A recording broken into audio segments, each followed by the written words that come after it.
Ken Show. John Cobelt and Ken Champeau. Well, you know who's getting together again soon? In fact, this week in Sweden. What's Sweden like in September? Probably not bad. The Intergovernmental Panel on Climate Change. These jokers, these clowns. They are a United Nations creation that shared the 2007 Nobel Peace Prize with none other than, speaking of vice presidents, Al Gore. Another clown, another buffoon. Anyway, they have a problem. At least they have to make another assessment. It appears that the belief about how high or how fast temperatures were going to rise globally to fit into the report that climate change is here and it's man-made have not surfaced.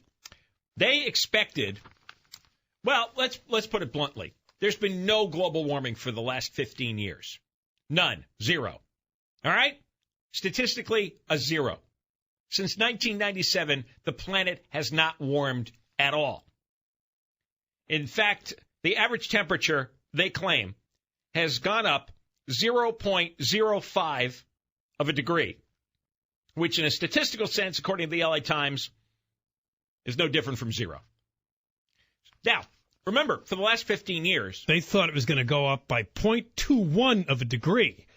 That means they're off by a factor of 4. And as John just said, in reality, didn't change at all, the temperature. Now, the thing is, they claim to know exactly how much carbon dioxide is pumped into the atmosphere by the entire world. U.S., China, India, Western Europe, all right?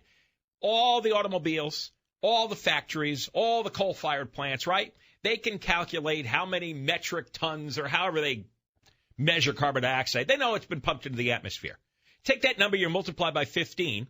Their theory says if you put all this carbon dioxide into the air, it raises the temperature of the Earth, of the atmosphere. Now, after 15 years, this hasn't happened.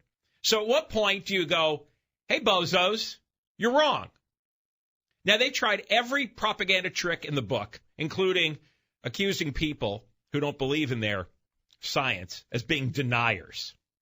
You know, as if which is the same word that was ascribed to people who claim the Holocaust never happened. Or what about the flat earth people? Yeah, you were either the flat earth people or you were somehow aligned with the Nazis and Hitler. Meantime, 15 years goes by and there's no temperature increase. So now it's time to turn the tables on the bozos and said, look, you brought this up. You made this claim. It hasn't happened. Could it be you don't know what you're talking about? The Los Angeles Times actually calls it the global warming hiatus, as if, and the believers believe, that this is just something temporary. Right. We'll be back to the rising temperatures due to man-made global warming soon enough. This is just a short time out. But meanwhile, they're struggling to come up with explanations as to, well, if we're putting a lot more carbon dioxide into the air, greenhouse gases, why aren't the Earth's surface temperatures going up? And one weird explanation is that the Pacific Ocean is absorbing a lot of the heat. Yeah, this is great. All right, so their main theory is a bust. So now they have a new theory that the Pacific Ocean is absorbing the heat, and this theory is described as a little understood, naturally occurring process that repeats itself every few decades. Now, hold on to that phrase, every few decades, because in the next paragraph, they say, well, we only have surface temperature records that go back to the late 1800s. Which John and I already think is absurd to base anything on. But listen to this for deep sea temperatures. Measurements only started in the 1960s. So they barely have 50 years of data. So they have 50 years of data. So they think that the ocean is absorbing the heat, but how would they know what the cycle is since the planet's been around 4.5 billion years and they got 50 years worth of data? This is like their absurd claim that the Arctic ice was at a record low level, but they've only had satellite photos of the Arctic ice sheet since 1979. So they have 35 years of Arctic ice sheet. They've got 50 years of deep sea water temperatures, and they have maybe 140 years of air temperatures. And that's only in the most developed parts of the world. You know, in the undeveloped parts of the world, they didn't have any temperatures. They didn't have anything in the 1870s.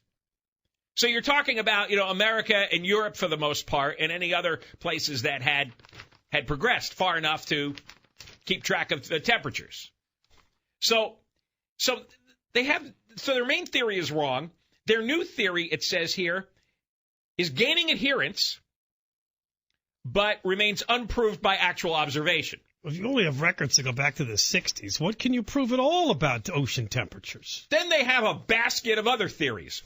Well, maybe it's lack of sunspots. Maybe it's low concentrations of atmospheric water vapor. But again, they're all theories. There's no evidence.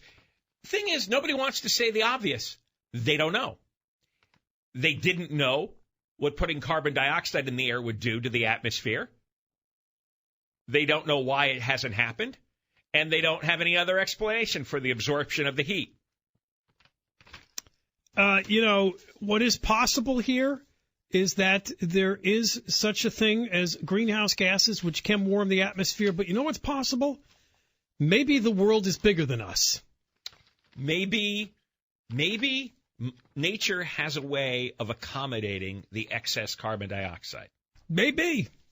You know, there's always this crowd that believes that we are the be-all, end-all, and we are eventually going to ruin the entire planet because of our behaviors. Maybe not. Well, maybe to the Earth and the universe, we're just a speck, and it's like, all right, well, they'll disappear too. Look, thousands of years ago, tribal leaders who the community would respect would make wild apocalyptic claims about the end of the world, and all kinds of pagan rituals developed out of the fear. That's why there were sacrifices to the gods. You didn't, you know, because they would get scared. It would get too hot. It would get cold.